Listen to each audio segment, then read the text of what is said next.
Hey everyone, today I'm going to be talking about the risk factors of sexual violence in relation to post-traumatic stress disorder. Researchers have explored correlations between risk factors through victimization, intimate partner violence, alcohol-related abuse, and the psychological effects on our brain's gray matter. Contrary to the popular belief, rape and sexual assault are the top two portions accounting for PTSD.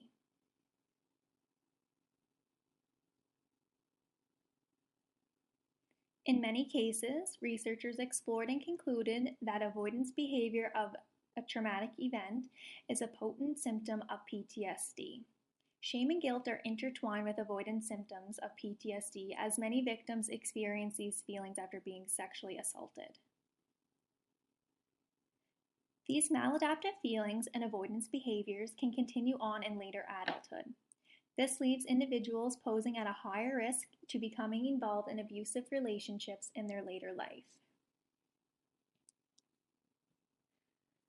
Women are found to be affected by PTSD diagnosis from sexual assault more often than their male counterparts. When we think of sexual violence, it is perceived that rape is a considerably traumatic event when committed by an unknown predator.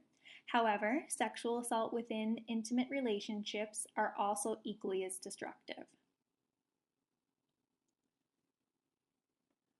Studies found that there is a correlation between childhood sexual abuse and trouble with relationships in their adulthood. Childhood sexual abuse has a significant impact on a woman's perceived level of danger in their intimate relationship. The ideology of danger is greatly influenced by our experiences and understanding of a healthy relationship.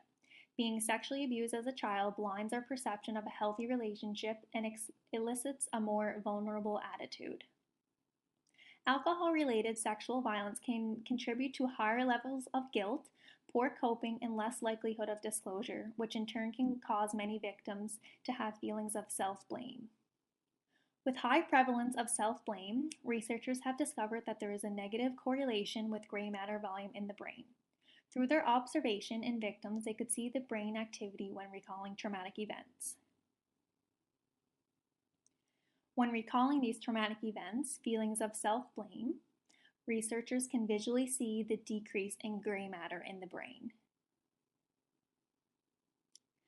Through recent studies, we have concluded that victims of sexual abuse have a significant correlation to many risk factors of PTSD. With many risk factors leading to the significance in PTSD, early intervention is seen to be essential for treatments of this disorder.